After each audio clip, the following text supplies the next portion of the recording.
So in this kayak.com tutorial video, I'll be showing you guys how to book a flight here on kayak.com. So once you open up kayak.com, I want you to make sure that the flights button right here is highlighted, so it should be orange. Then you have to go ahead here and type in your destination and where you're flying from. So for this example, I'll go Vancouver, and then I will go to Toronto.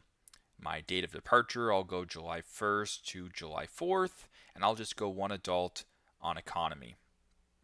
So now what that's going to do is actually bring you over to a new page. And once you're on this new page right here, you have a bunch of different flight options at your disposal. So you can go ahead and actually change a bunch of different filters here. So if you want direct only flights, if you want, the specific airport, if you want certain takeoff times, certain airlines, etc., you can go ahead and kind of adjust that on the left hand side. You can also go to this top bar right here and kind of sort it by the cheapest flights, the best flights, or the quickest flights. So we'll just go ahead here and keep best as this demonstration. So for example, if you find a flight that you want, so in this scenario right here, this would be a WestJet flight 2 and then a Flair Airlines flight back. If all looks good, I want you to go ahead and press on select.